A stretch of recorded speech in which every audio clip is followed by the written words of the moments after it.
चलिए क्लास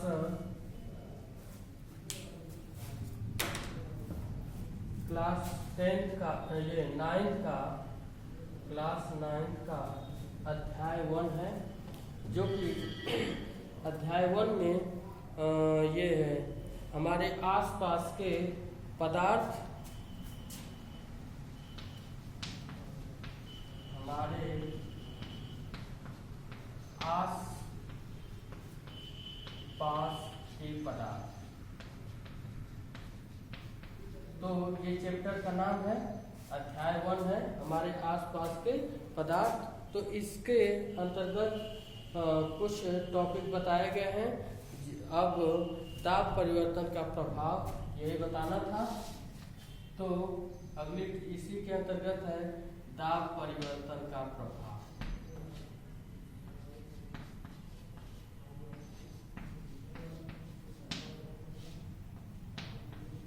ताप परिवर्तन का प्रभाव देखिए, जब रासायनिक अभिक्रिया होती है तो इनकी जब ठोस, द्रव, गैस तीनों की अवस्थाएं बदलती हैं तो उनमें ताप परिवर्तन का प्रभाव और ताप परिवर्तन का प्रभाव दोनों अधिक क्रिया में भाग लेते हैं, जिनकी वजह से इनकी प्रवस्थाएं बदलती रहती हैं। तो ताप परिवर्तन के प्रभाव में जैसे मान लीजिए कि ठोस है और द्रव है और गैस।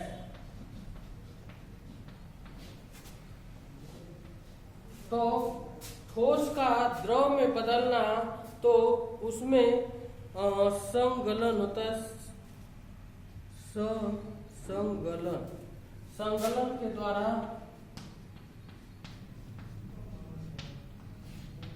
संगलन के द्वारा द्रवित हो जाता है। जब दाब प्रभावित होता है तो ठोस से द्रव में परिवर्तन जब होता है तो उनमें क्रिया संगलन होता है, यानी धीरे धीरे गलने की क्रिया होती है। एक एक अणु को गलने की क्रिया होती है। फिर संगलन के बाद आगे होता है वाष्पीकरण, और जल का गैस में जब परिवर्तन होता है तो उस प्रक्रम में वाष्पीकरण होता है। वाष्पीकरण पहले का मतलब यह है कि ठोस से जब द्रव में परिवर्तन होता है तो संगलन होता है, और द्रव से जब गैस में परिवर्तन होता है तो वाष्पीकरण होता है। और फिर ठोस से गैस के रूप में परिवर्तित, अगर ठोस से डायरेक्ट गैस के रूप में परिवर्तित हो तो ठोस से गैस के रूप में परिवर्तित हो तो इसका होता है ऊर्ध्वपातन।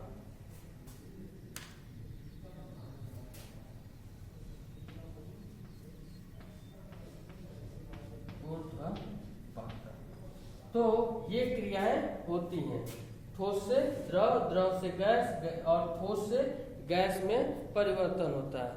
और इसका होता है ये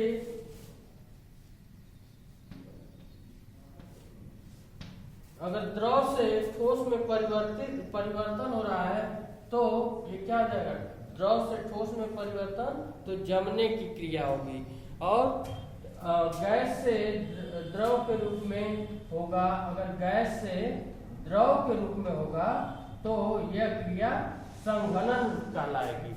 और जब गैस से सीधे ठोस के रूप में होगा तो निक्षेपण कहलाता है। निक्षेपण क्रिया कहलाती है। तो इस तरह प्रावस्थाएं बदलती रहती हैं दाब परिवर्तन के प्रभाव के कारण।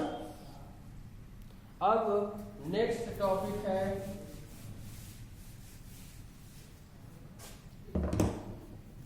वाष्पीकरण।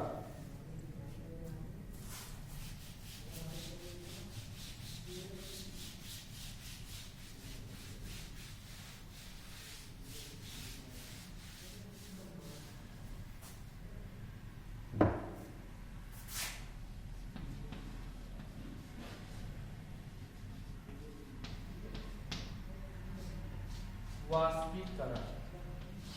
तो देखिए वाष्पीकरण क्रिया जो होती है द्रव से गैस में परिवर्तन होना। जब द्रव से गैस के रूप में परिवर्तित होती है तो इनके बीच में वाष्पीकरण होता है। इन्हीं दोनों के बीच में वाष्पीकरण होता है। जैसे द्रव से गैस में परिवर्तन होता है तो इस परिवर्तन के बीच जो दाब के द्वारा जो क्रिया होती है उसको वाष्पीकरण कहते हैं। यह जो है पदार्थ की अवस्था को परिवर्तित करता है जो कि ऊष्मा द्वारा दिया गया दाब के कारण होता है और इसको वाष्पीकरण कहते हैं। अब वाष्पीकरण करने वाले जो कारक होते हैं, प्रभावित करने वाले कारक होते हैं, उनके बारे में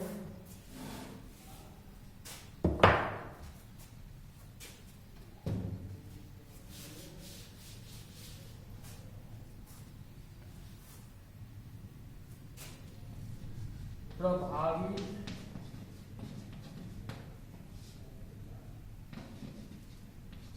करने वाले कारक।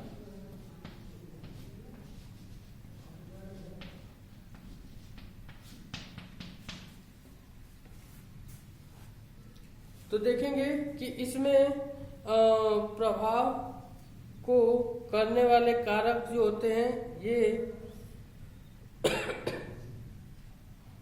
जैसे मान लीजिए वाष्पीकरण करने प्रभावित करने वाले कारक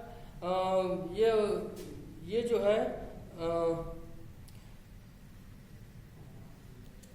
ताप और दाब के कारण ही ये होते हैं। अगर ताप उपस्थित न हो, अगर जैसे मान लीजिए कि कोई जलीय हो और उसमें ताप की मात्रा न हो तो ये जो है प्रभावित करने वाले कारक के रूप में होगा। अगर दाब कम हो और उसमें दाब उपस्थित न हो, वो स्पेस में अधिक स्पेस लेकर के और अस्थायी रूप से पड़ा रहे तो भी उसका वाष्पीकरण नहीं होगा। तो इस वजह से ये दोनों प्रभावित कारक के रूप में हैं। अब शीतलता कैसे होती है? वाष्पीकरण के कारण शीतलता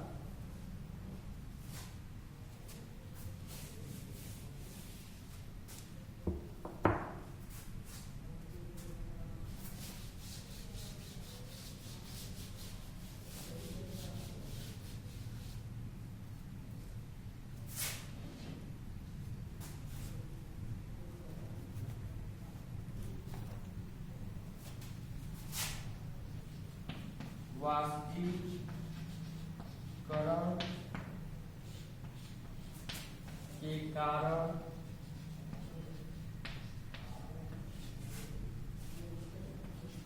शीतलता यानी ठंडापन।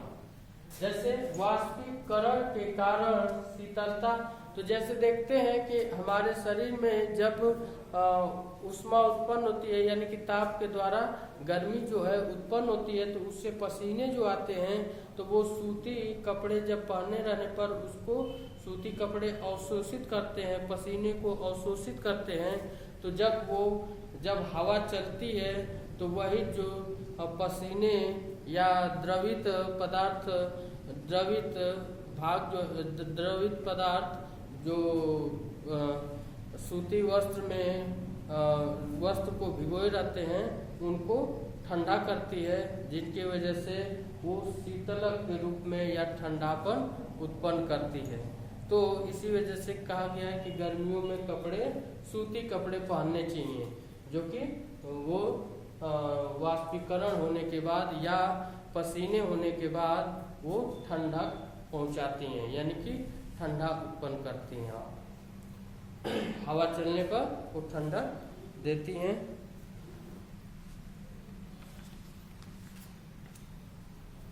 अब अगला चैप्टर है, अब ये चैप्टर समाप्त हो गया है जो कि वाष्पीकरण के कारण शीतलता तक था। अब अगला चैप्टर रहेगा आपका अध्याय 2 जो कि क्या हमारे आसपास के पदार्थ शुद्ध हैं, इनके बारे में पढ़ेंगे आप लोग, जो सेकेंड चैप्टर है अध्याय 2, और इनमें चैप्टर का नाम है क्या हमारे आसपास के पदार्थ शुद्ध हैं, is matter around us pure, इनके बारे में पढ़ेंगे आप नेक्स्ट क्लास में।